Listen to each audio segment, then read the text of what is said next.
Welcome back. All the breakages have been fixed, and now we are back.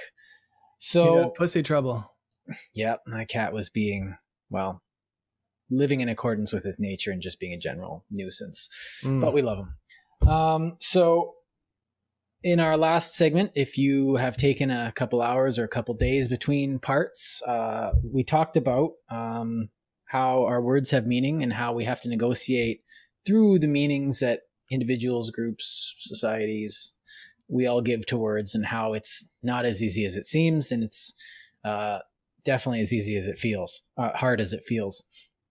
And how our actions also have similar consequences in relation to how we interact with other people and what our actions mean. So we're going to get into, in this part, we're going to get into the topic of meaning and free will, as well as move into, is it how we make meaning? Oh, sorry, you're asking? Yeah, well... Sorry, my notes are... No, I guess I was sort of getting... I'm going to get into how free will applies to meaning, because what we choose to do with our freedom and our free will is based on the things that we apply meaning to. Right.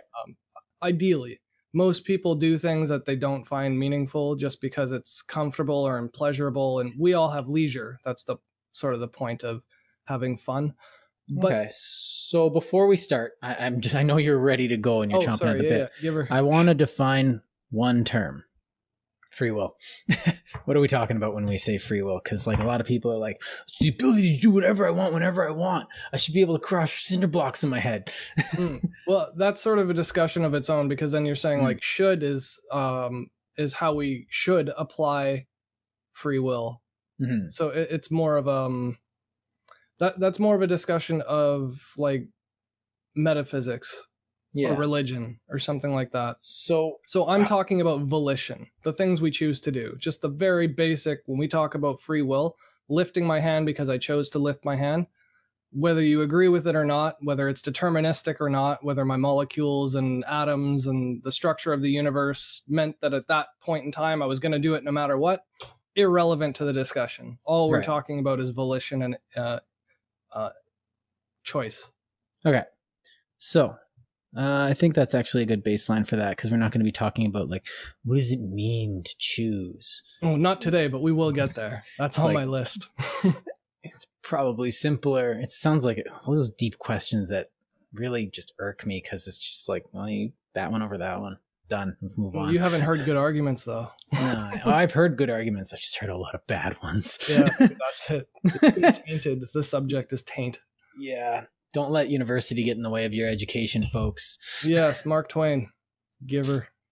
I gotta assign Mark Twain more. He's great. All right, so why don't you take us away on that tangent you were going to get onto?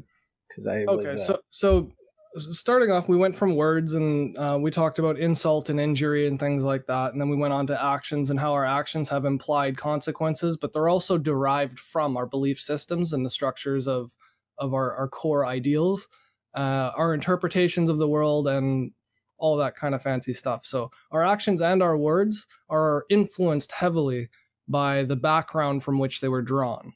Those backgrounds can differ and vary between people, cultures, and ethnicities. So naturally, there are going to be conflicts with people's belief systems and their interpretations of harm and what's harmful, and maybe be reluctant to mitigate those harms for an absence of forethought or empathy towards other people.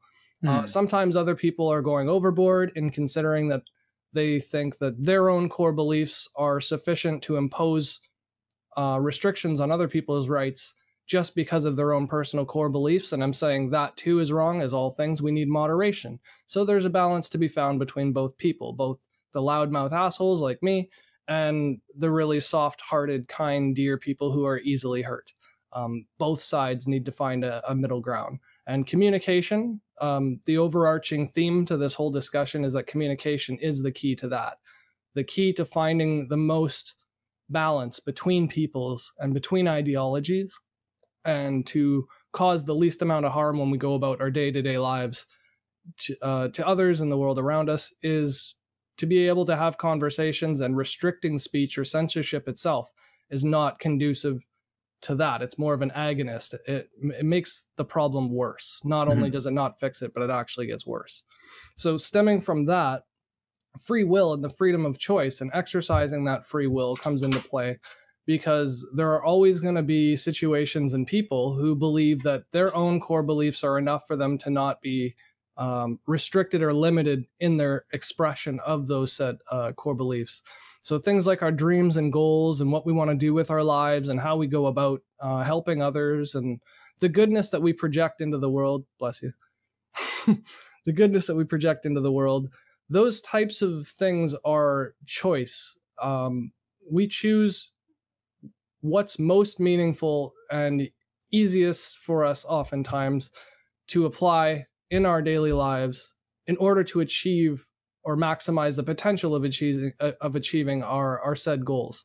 So for example, I'm clearly biased towards freedom of speech. I don't equivocate on it whatsoever.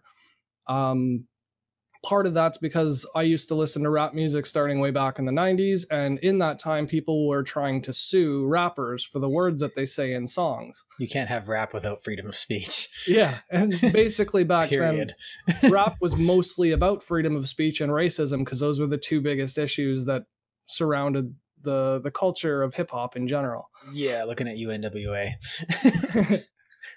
But what's important to note with free will is that it's a power that comes with responsibility. So just because you're allowed to do something, and just because I encourage people to exercise their rights, that does not mean to wantonly disregard everybody else around you, because that's selfish.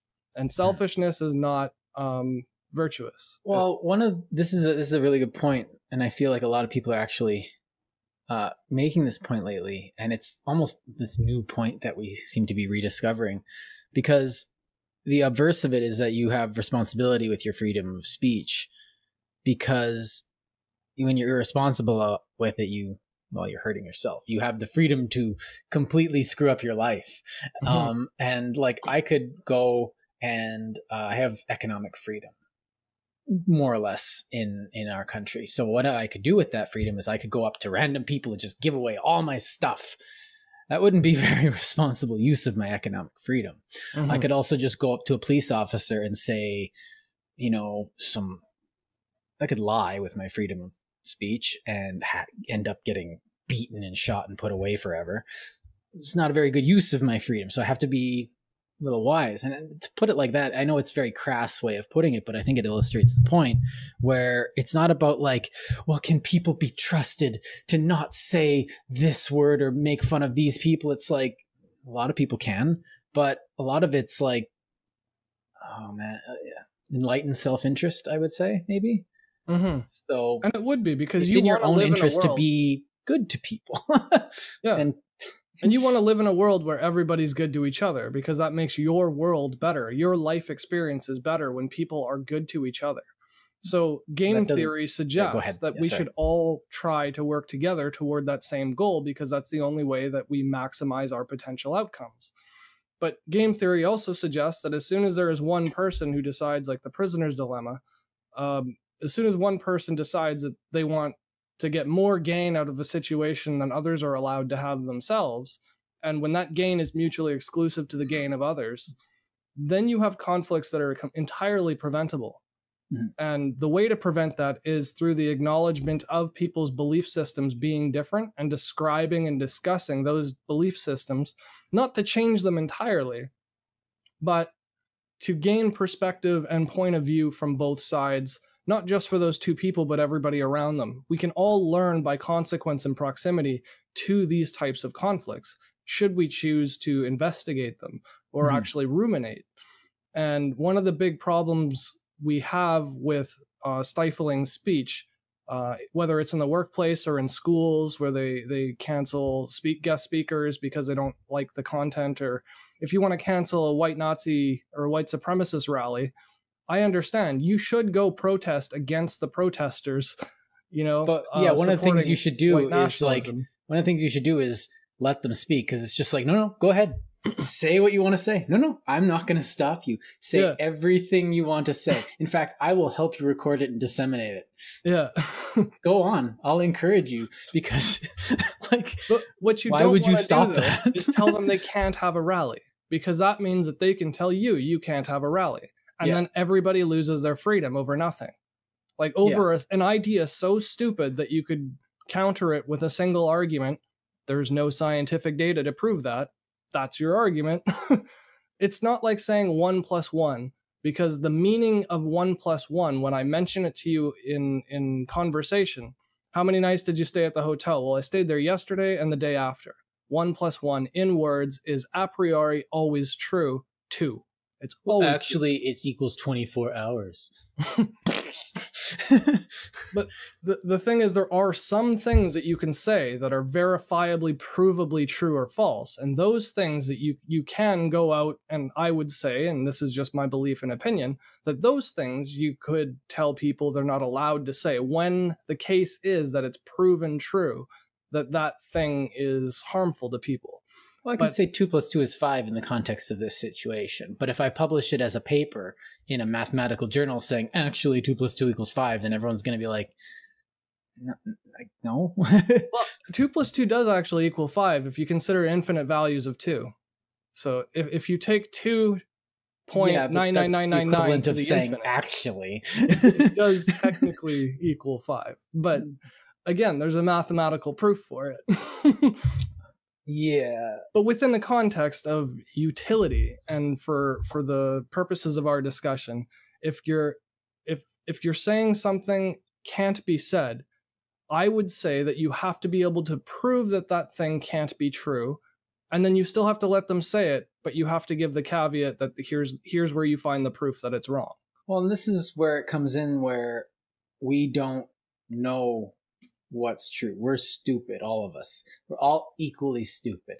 And we can work from first principles, but after a couple first principles, stuff starts to get really complicated. Mm-hmm. And so we can say something is true. This is what's happening over there. It's like, no, like that you need to actually make that an actual truth. You can't just tell me that. Well, no, and then we're going to work from that. And then we're going to work from this. And here's what's going on. It's like, okay, now you're just manufacturing consent of your bad behavior. And I'm not okay with that. But what we can do is that's why we have discussions. Why we're doing this, because there's a lot of things that we think are true, and then we discuss them and we're like, wow, that was a stupid idea.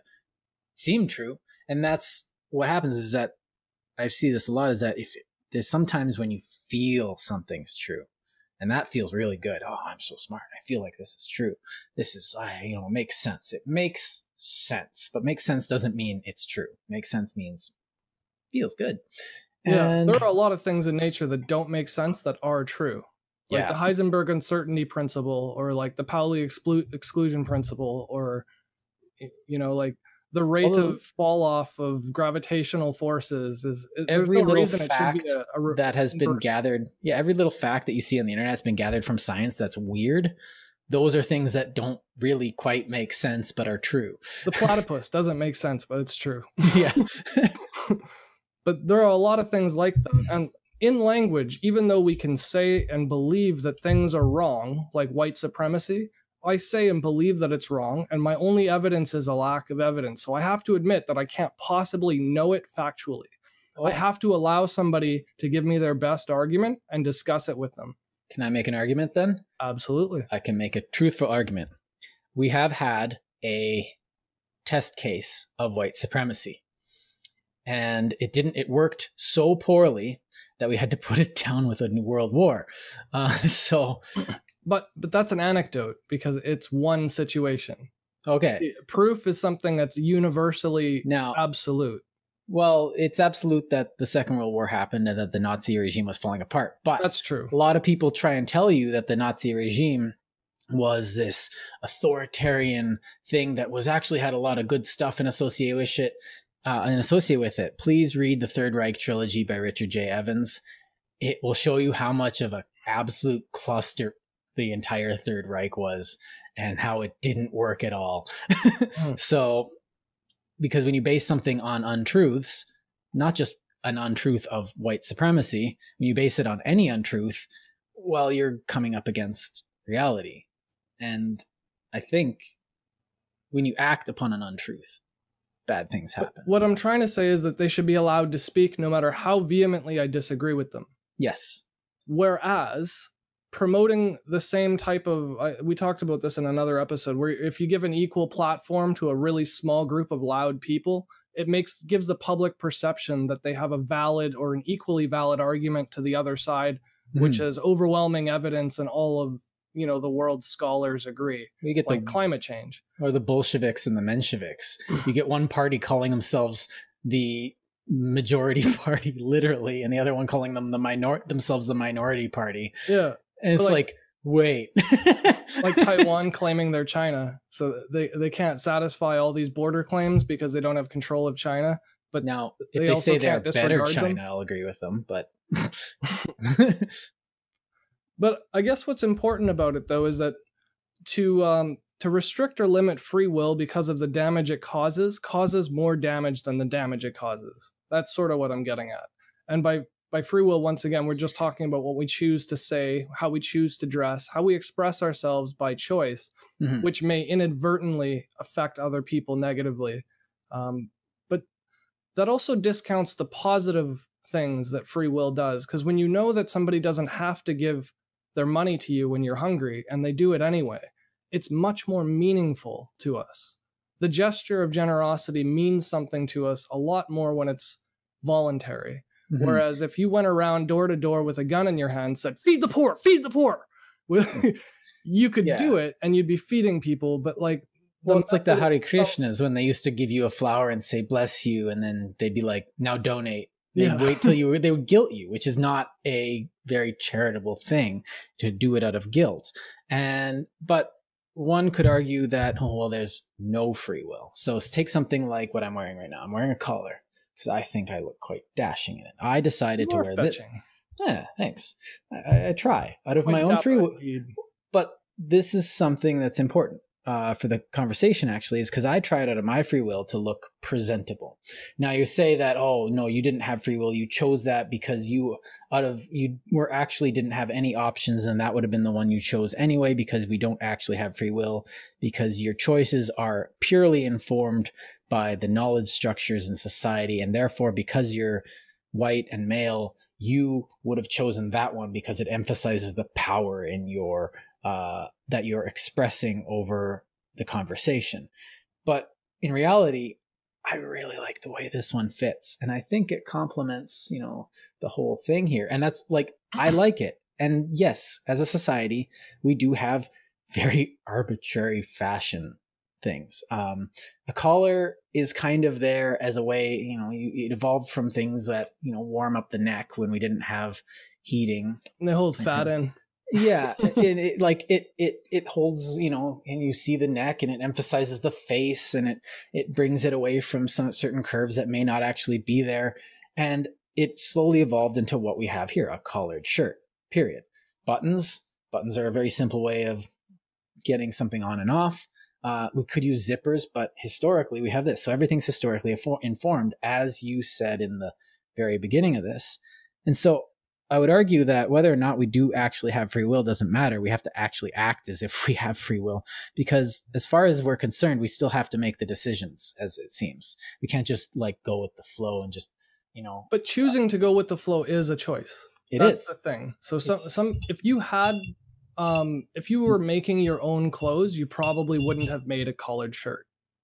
But because you don't make your own clothes, because that's ridiculous. It's way quicker and more cost effective to have a giant loom do all of our. Oh yeah.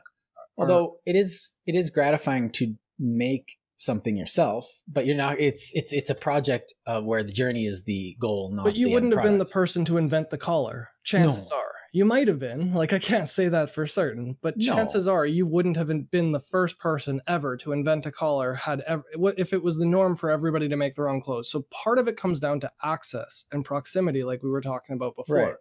So in a society where there are no cars, it's really weird for a person to have a car. In a society where there are tons of cars, it's weird for a person who doesn't have a car. but there are infinite variability in between. You could have a bike with a motor, a bike without a motor, a bike that pedals and charges a battery, a bike with just a battery, but only one gear motor. So infinite variation in finite the point diversity. To sort of get away from the absolutes that you were mentioning there about like whether or not you wear that one specific shirt. I mean, why can't I wear a suit of armor? Like, that would be awesome. The free will choice aspect of it, though, doesn't mean that you absolutely had no influences whatsoever. It means that you've had tons of influences and then you chose. I took into account the societal. Well, I took into account the societal perceptions of others. I'm taking into account what other people think. But I don't go into a mall shirtless. Your inventory. You're just looking at the shirts available to you and you're picking one, and some of them are going to have collars. That's going to greatly influence the odds that you're going to pick a collared shirt. Yeah, and then time and place comes into that. But like, if I had a suit of armor, I'd be tempted. But like, if I'm going to a job interview, I'd be like, that would be funny, but I shouldn't. We should open a Frivolous Gravitas store and sell some merch. Have chainmail for a tie. Yeah, we should. Call it Canadian silk. If anyone's watching at this point, comment what you would buy if there was Frivolous Gravitas merch. Get creative. Use your free will. So anyway, back to the discussion. Yeah, away from the shameless self-promotions. You don't even have a store. No, but we're going to get one now. I'm fixated. Yeah. So I think the important aspect to focus on, though, with free will is not to obsess over the minutia of detail with this regard, because the way we're talking about it in the sense of ascribing meaning in things is it's basically what dictates how we act. Our free will, like the choices we make and the freedoms that we exercise, are based on the things we find valuable or meaningful. And if they're not, then you're probably living a really hollow existence and it doesn't really apply anyway, because your actions don't change anyone if you're not highly motivated or emotionally charged in those actions. And that is a very sad existence. But even within that, say like, I don't find civilization very meaningful. And you see a lot of Vietnam vets had done this. They went through hell and they came back and everyone hates them. So they're like, nuts to this. And they went and World War II vets did this too. You found a lot of them just living in the hills. Like they got a rifle, made a hut, just lived quietly on their own, which in all honesty, dealing with PTSD was maybe not the healthiest thing, but we didn't really know how to deal with it back then as well as we do now. But that was their use of their free will, saying like, well, if I'm going to have some meaning to my life, it's not going to be here. I'm going to go over there and live on my own. And this was, if anyone's younger is watching this was a very common thing in the later half of the 20th century. You get just old Vietnam vets wandering around in the wilderness. And then you get a trope in movies where it's like, you meet one in the wild and it's like, hey, what are you doing here? And he's just got his rifle because he's hunting or something. And then the burly woodsman. Yeah, that guy. He's got like a Saigon tattoo or a Marine Corps thing or something. Kilroy across as a tramp stamp. Yeah. Oof. But that's their choice. And the thing I think I'm leading into is that whether or not someone makes bad decisions or bad use of their free will is something that needs to be respected, unless, as you said, it infringes on the well-being and I guess the freedom of others to make their choices. But we should always discuss it. Oh, yes, definitely. Respecting somebody else's beliefs doesn't mean that they're untouchable or they're in some glass shelter behind bulletproof Teflon. Right. And you said we need to be good and we should strive to be good, but this does not mean, and I know a lot of people think this is going to sound like a Nazi, but I'm not. Being good does not mean being nice. True. And the best teachers are usually the ones who are a bit... my thesis advisor tore my first draft up. I did not feel good. He was being good at his job. He did a really good job in just being like red right across everything. Yeah. and it helped me. It made me become more than what I was. And the thing is it allows me to use my free will and have a thicker, richer meaning imbued into that paper. And that was what was helpful. So being good doesn't mean like, oh, I'm good, nothing's bad, everything's heaven. It's like, no. Heaven isn't that. The meaning you want is heaven is living with a rich meaning in life. And that's where I think intention matters more than the actual act or word. Intention of a deed, the free will, like the factors that went into making that choice of words or that choice of action, those freedoms, not to say that they can't be questioned or what do you call that? Criticized. It's not to say we shouldn't be critical of other people's choices, but it's to say that they should be allowed to have them and we should be allowed to contest them. Insofar as they're not deliberately harmful, because that's what crime is supposed to be preventing, is deliberate offense to other people's freedoms. Yeah. I think intention is can be a little dangerous though, because I remember using intention as a bit of a cop-out when I was younger. Well, I intended to do the right thing. It's like, yeah, well, you didn't. And, well, no, it's because, you can say stuff like, well, I intended, so I should be absolved of responsibility. And intention, I think, should not absolve one of responsibility. No, absolutely not. If you intended to not hit anybody on the way to work, and you hit somebody on the way to work, well, it's a thought that counts. It's like, no, someone has a broken leg, and you are not a bad person for hitting him, but you do have to, make good. You got to pay their hospital fees, or you have to, you have to pay the piper. And, and that differentiation, I think, is really crucial to this whole discussion, because taking the culpability out of the equation is ridiculous. People should always be responsible for their deeds and actions, but how we choose to go about criticizing people and punishing them for their thoughts and actions, I think, is exacerbated by a culture of imposing beliefs upon other people. So because I believe it's wrong to be a white supremacist doesn't mean that a person who's a white supremacist should not be allowed to believe anything. I don't believe that's right.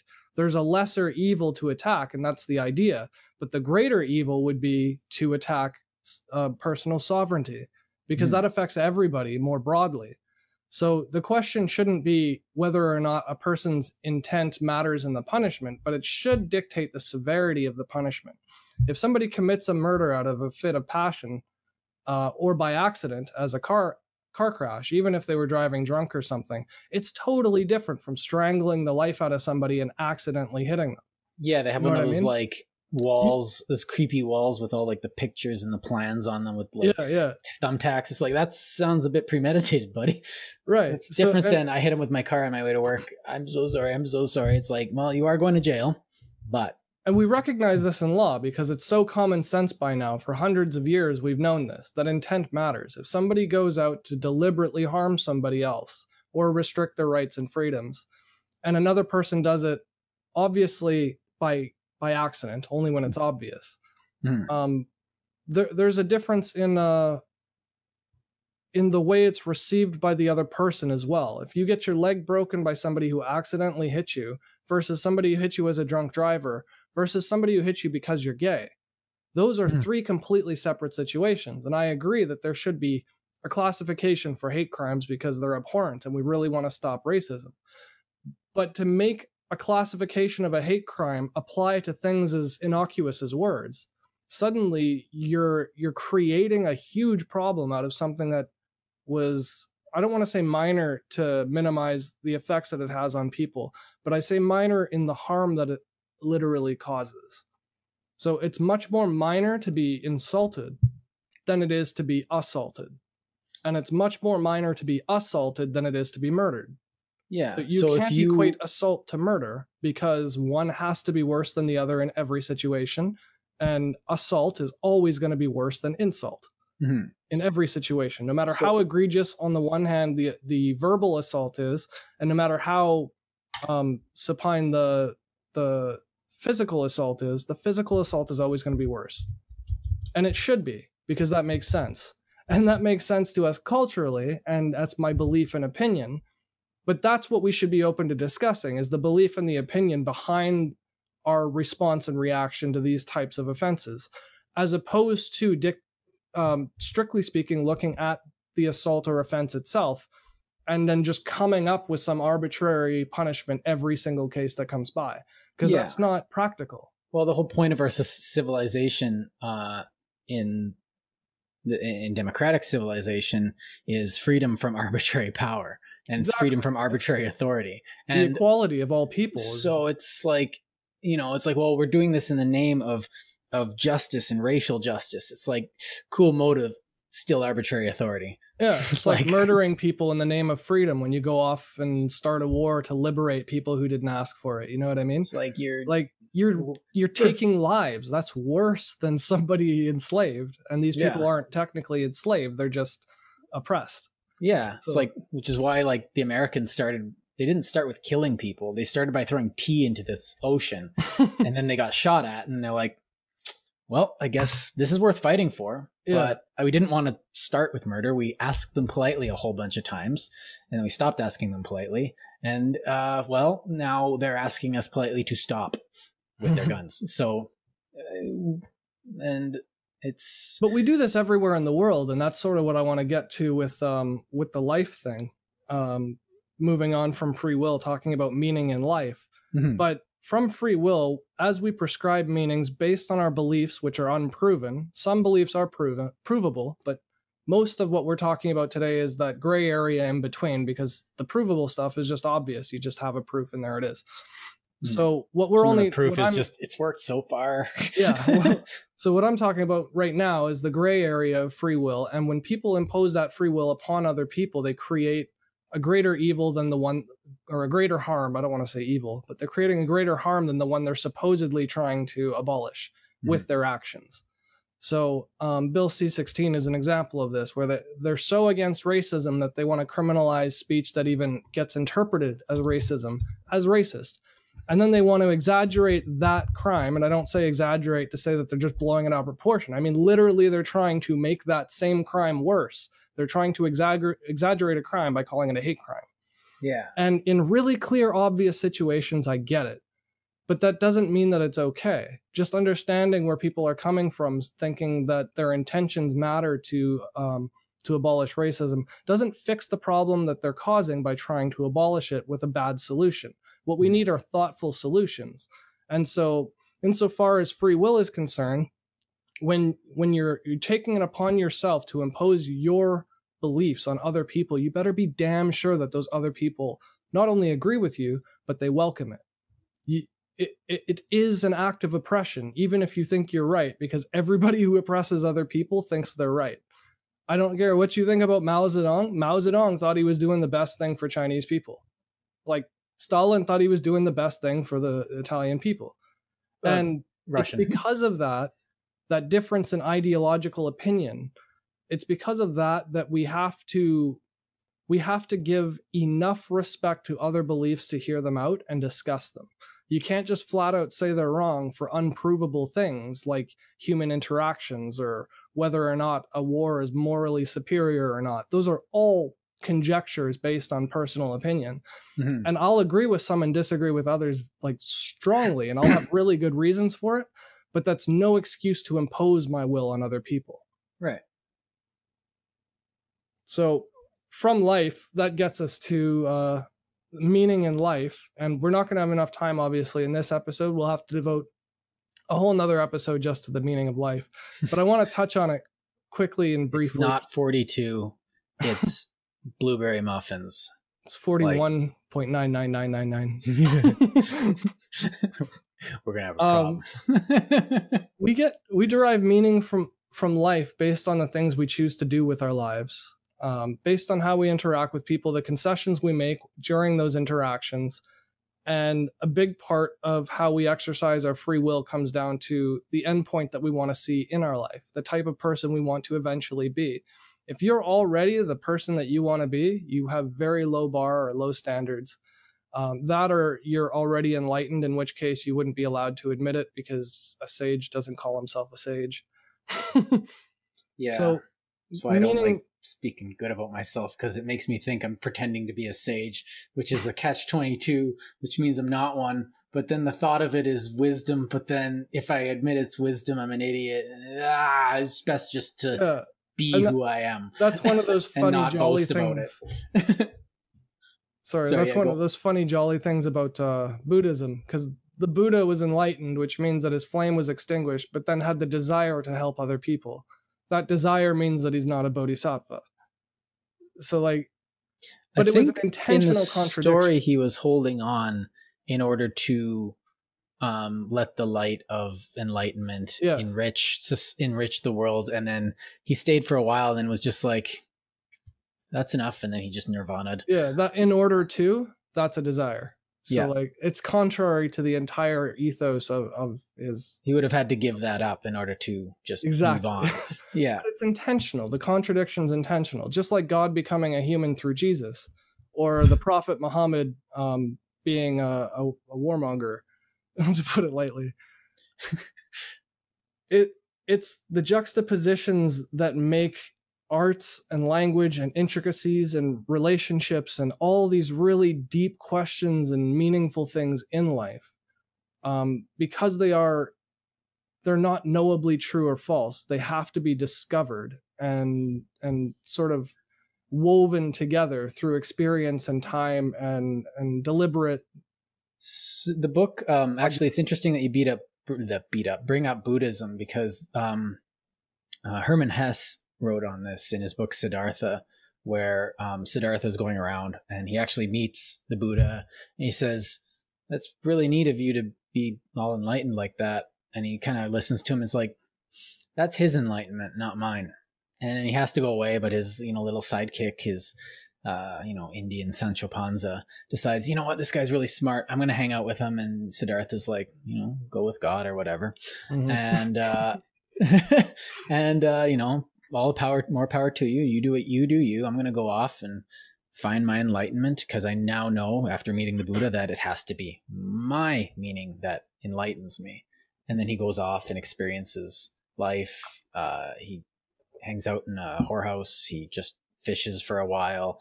And then he meets his guy again. He's like, "Oh, there wasn't anything for me." He's like, "I know, but I have to let you do you." And in the end, I have to read the book again. I read it so long ago.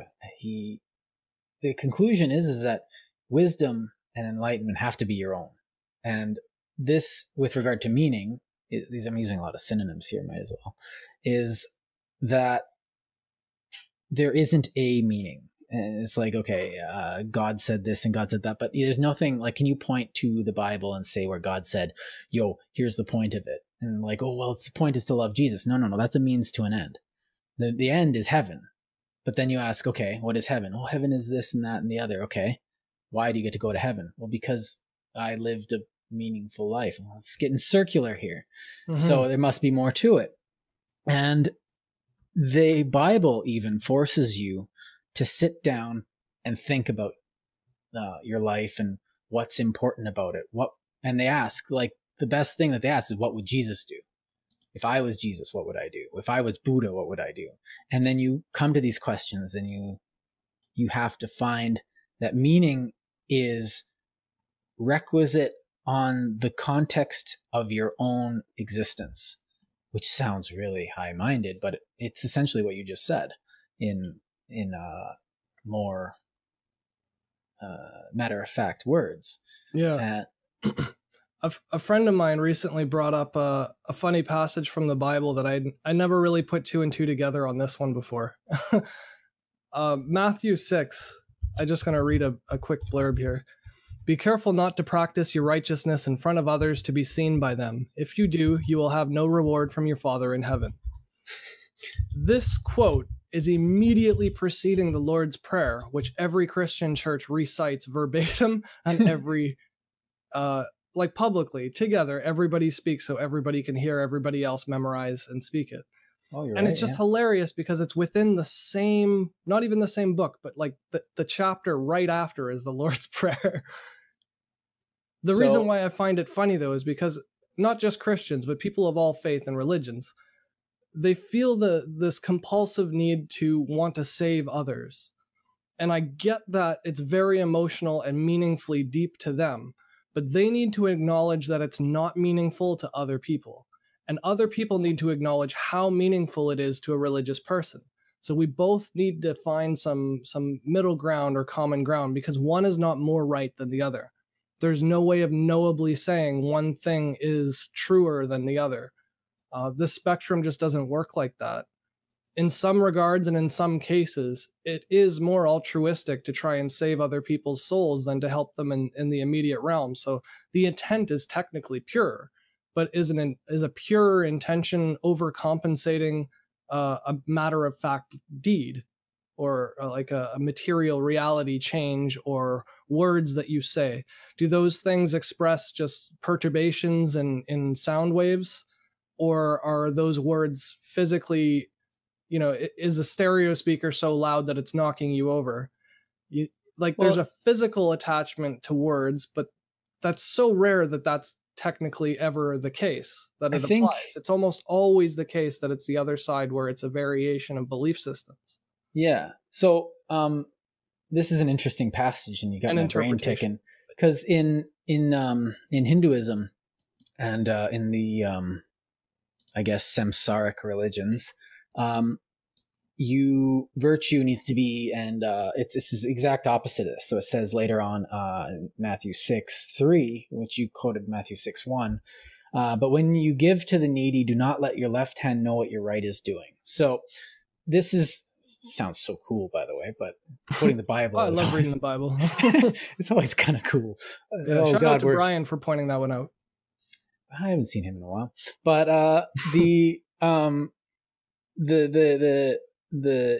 samsaric and karmic religions, where you celebrate something that's happened. So you give money away, and everyone's like, money's being given away. Yeah. And there's a party every time something happens, because you celebrate it and you amplify the karma. And then what happens, the point is to take part in that karmic good so that everyone can have a piece of that charity.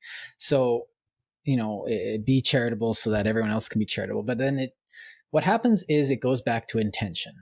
And this passage outlines that perfectly, because when you intend to do a charitable work, and the Bible definitely says, do charity, please right. Do charity. Yeah. But then he says, but when you give to the needy, do not let your left hand know what your right is doing. Because when you're knowingly giving charity, it becomes a transaction. I'm giving you something. You are giving me social capital. You making me look good. It's kind of like when, a company gives money to a charity, or, that this game is brought to you by the, so-and-so, or the Ronald McDonald House, or for the tax rebate, or the advertising, TD Bank putting up rainbows all over their thing. It's like, they don't care if you're gay. They want you to put their money in their bank, because they know that you are an individual. But and the funny thing is, there's a calculation for that. They're very meticulously saying, if I spend exactly this much money, I'll get this much back from all the customers I'll get. Yeah. It's an equation right down to the line for them. They really, really don't care. So I say to the Pride community, be like Jesus and overturn the tables of the moneylenders, because they are lying to you. They don't care. And it's disingenuous. Get the support of disingenuous people is not garnering more support for your cause. It's placating. It's pandering.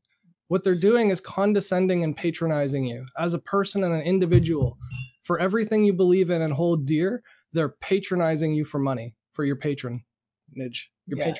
So to go on, don't let your left hand know what your right is doing, so that your giving may be in secret. Then your Father, who sees that what is done in secret, will reward you. So God, nature, essentially what the Bible is saying is that if you do it in secret, you're going to be better off this way. So when they say God is watching, you can say, well, God knows, because he's God. God's big. And whether or not he is nature or is beyond nature, what matters is, if we look at God as the Logos, the way the world works, this will work out better for you if you do charity like this. That's what the Bible's saying here. Whether it's God that's giving you it, whether it's some karmic thing, whether it's just it, that's how reality works.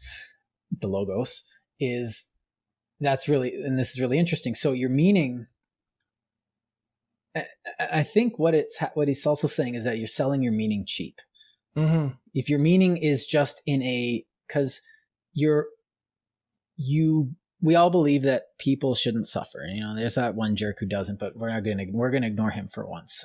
What you're doing is you're cheapening your meaning to an extent where it's just something that you can transact. It's like, look at this. You might as well just, you know, it's like wearing a collar. It's conspicuous consumption. Yes. It's conspicuous consumption of virtue. And, it shows that you probably but it's also communication. Other people can see this and they'll act accordingly because they have their own sets of meaning, and they know that, okay, yeah, he's got enough to give away, but like, if I come to him for help, and I've seen people like this, you know, you have people, they help all these people, but then they turn to their own family. It's just like, why don't you just pull yourself up by your bootstraps? It's like, what about your people that you're helping? Why can't they pull themselves up by their bootstraps? Like, you're helping them. Help, like, I'm in need now. Help me. It's like, well, no, that wouldn't be charity because you're part of my family. It's like, charity is charity.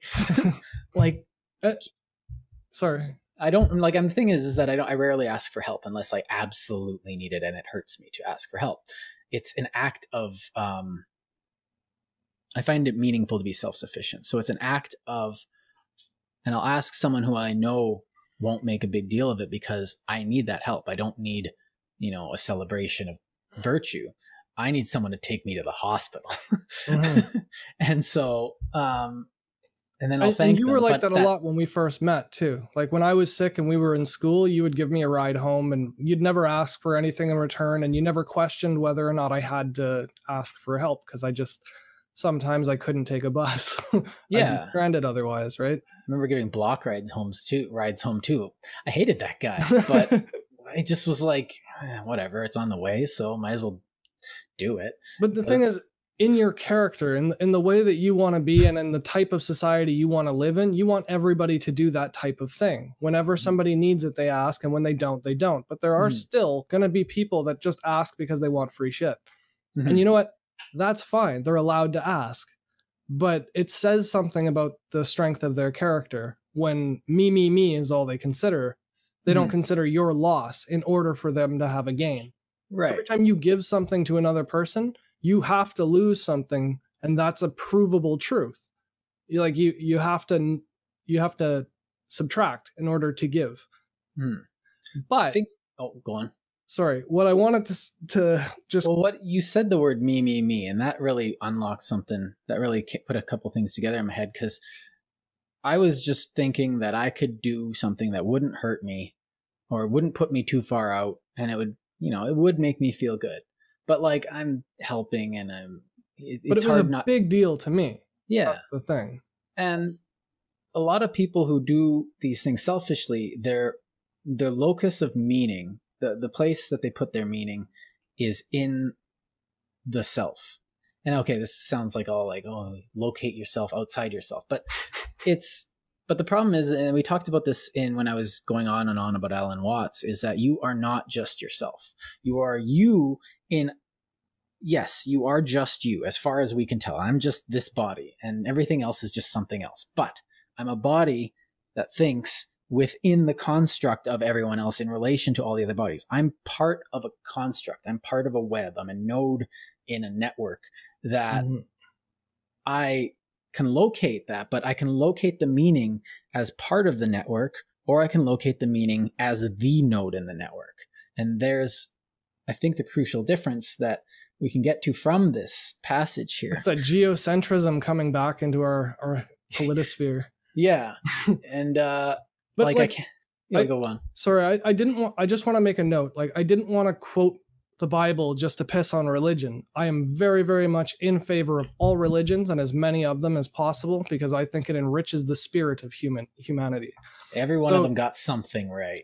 Yeah, so don't misconstrue, because not you, but the public, because everybody who has spiritual affiliation or practices rituals, regardless of whether or not one person thinks they're silly or stupid or hypocritical or whatever, the spirit of the person who's doing the act, the members of the congregation are not their church. Their church is the members, but the members are individual people. And anytime a person is doing or trying to do good, and they're going about it in a safe and productive way, even if they slightly miss the mark in your opinion, you have to support and encourage that. If all you did was support and encourage people who are trying to do good, eventually more people would get there.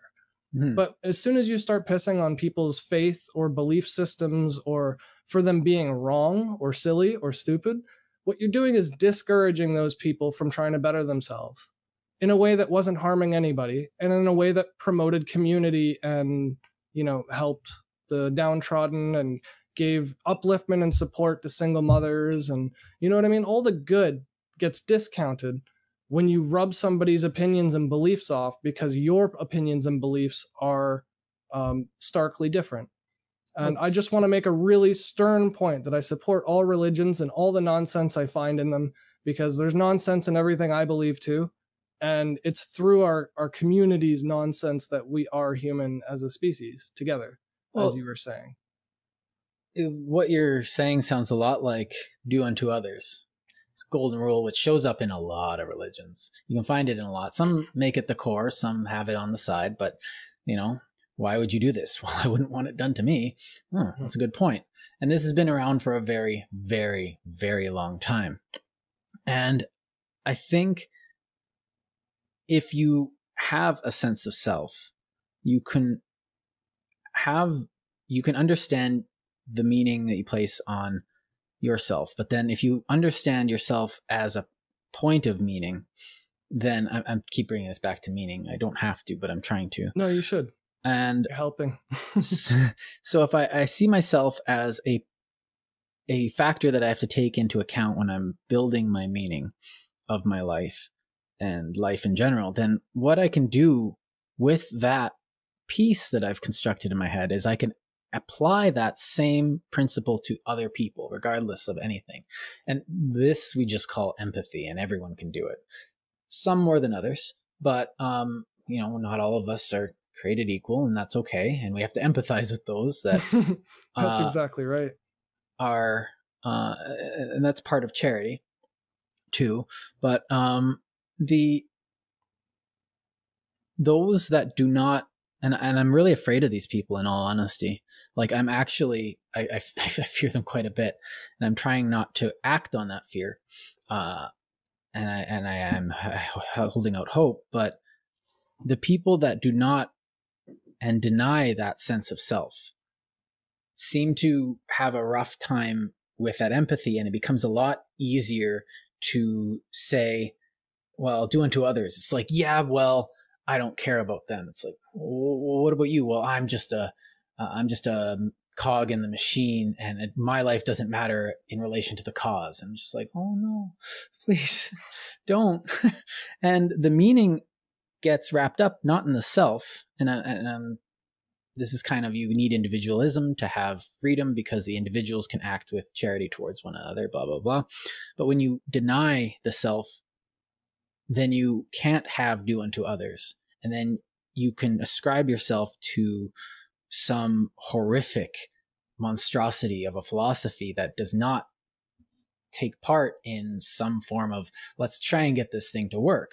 Whereas you become you ascribe a meaning to something, I don't want to say corporeal, because, if you ascribe meaning to, okay, I'm part of a group of people, I'm an individual in a network of people, and if I affect that network negatively, that network is going to affect me negatively. Yeah. But if I say I don't matter, what matters is the idea or the cause, then I don't have to worry about that do unto others, and I can do anything. And it's like, I'm afraid of these people. And rightly so, because those are the people who cause the most destruction, like historically speaking. Those are the ones who harm others for a greater good, and they justify the ends, or the means by the end. Right. The meaning becomes that greater good, instead of the meaning being, be nice to your family. Family is important. Yeah. So I think what we're doing is we're describing the meaning of meaning. And in the next episode, or part of like the second I guess 33.2. We'll talk about meanings from a philosophical vantage point, as in epistemology and etymology and what is knowledge and that whole thing. But we might need to take a break and veer off onto other subjects before we get to that point. Mm-hmm. But I was thinking, did you have anywhere you'd like to wrap up, some closing statements for today? No, I think my little philosophical adventures there where you were taking my brain that was the ultimate point of where my brain's pretty much turning into cerebral excursion has exhausted you. Yes. Plus I do have other work I need to do today. I don't just podcast, I do actually have a job. Yeah, and it's hot AF outside. I gotta water the garden, do my zen for the day. So maybe final thoughts on my thing will be maybe a small call to action. What's something that gives you meaning in your life? Put in the comments. Also, ideas for Frivolous Gravitas merch. That sounded fun. And I want to see what you guys come up with. Bling bling, make it rain. Because no t-shirts, we're not doing hats, but I don't know, maybe that's all I was thinking of, t-shirts. No, we've got to be stupid, like a Frivolous Gravitas, I don't know. Fedora? No, like a banner, not a flag, but like a banner. You'd see it like a host of, ancient soldiers or something. Or I don't know. We'll work on it. Yeah, we'll work on it. Just make it out there. Yeah. we can mint our own crypto. We could have FG cryptos. Oh yeah. It doesn't have to be good. It can just it doesn't have to be good. A meme. It would be a meme crypto, not a real one. Yeah. Yeah, I don't have the tech for that or server space. I'll look into it with Ethereum. I'll see if we can get a smart contract together for FG coins. I keep wanting to get a couple Ethereum bucks, but it sounds cool. Because I think I've passed the Bitcoin train. Don't. I just kind of... Yeah, don't. If you don't know what you want to do with it, don't do it. I want to be rich. That's not good enough. All right, we'll stop meandering. Yeah, check out the RSS feed for the audio only version. You can find us on iTunes. As always, we're posting our videos on YouTube a little bit afterwards, and we've got a Frivolous Gravitas, what do you call it, Facebook page now. I forgot to mention it last time. I forgot about that. I was hiking in the woods, so I forgot about a lot of stuff. We don't do Facebook much, so I mean, it's there. Feel free to comment and look at some pictures and shite like that, but yeah, we're not going on Twitter. Are we on Twitter? Yeah, we are on Twitter. Oh, why? Frivolous Grav 1. Oh, you know what we should do? We should use Twitter as kind of for the merch. It's a puke bin. We'll just put random stuff and. Yeah, you're welcome. I just set it up for SEO so people can find us if they search the name easier. If there's more accounts with the same name that link to each other. Yeah. I'm just abusing the algorithms. That's all. I'm not ashamed of it. Honest. Yeah, we don't have to have empathy for math. Anyway, thanks for watching and tuning in, guys. Right. Check us out next time on Frivolous Gravitas. Ciao. Cue end music.